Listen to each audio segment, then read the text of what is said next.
fraude est un délit. Elle pose un problème pour les finances de la sécurité sociale, mais pas seulement. Elle pose également la question de la transparence de la gestion de ces fonds publics, de la confiance des citoyens dans les organismes de sécurité sociale, ainsi que du consentement au prélèvement obligatoire.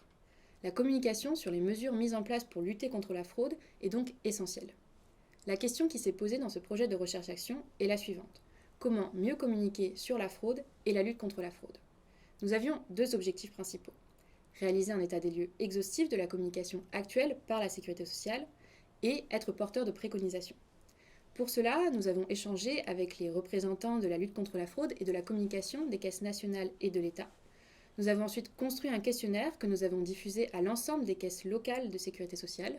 Nous en avons analysé les réponses, puis nous avons poursuivi par des échanges avec un échantillon d'organismes locaux.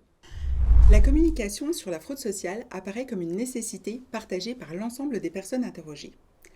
En effet, il s'agit d'occuper le terrain dans un contexte d'effervescence sur le sujet. L'organisation des acteurs sur cette thématique apparaît plutôt bien structurée, chacun ayant un rôle bien déterminé en son sein. Les acteurs de l'administration centrale ont une fonction d'information de la sphère politique.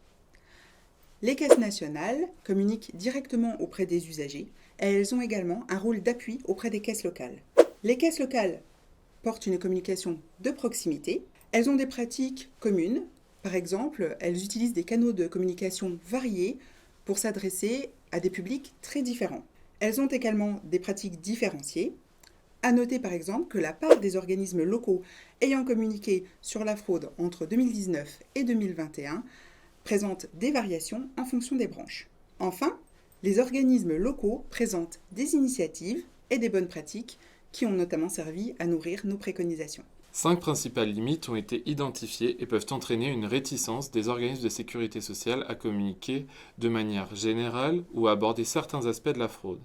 Elles peuvent également empêcher de mener des actions de communication pertinentes et appropriées.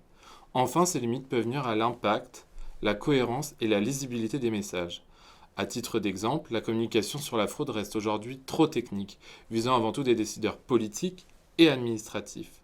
Aussi, l'axe pédagogique à destination du grand public mériterait d'être développé. Notre première préconisation est l'harmonisation de la communication sur la fraude. Si l'interministériel peut tenir un rôle politique d'impulsion, les caisses nationales doivent conforter leur rôle de pilote. Les organismes locaux gagneraient, eux, à mieux se coordonner. Deuxièmement, la communication pourrait être plus pertinente. Le recours unifié aux données chiffrées de la lutte contre la fraude permettrait de gagner en objectivité. Mieux cibler les publics assurerait l'effectivité de la communication sur la fraude. De même, s'inspirer des sciences cognitives permettrait l'élaboration de messages plus positifs et mieux reçus. Notre troisième préconisation est d'adapter format comme contenu des publications au code du média utilisé pour assurer leur efficience dans le cadre d'une stratégie cross-canal.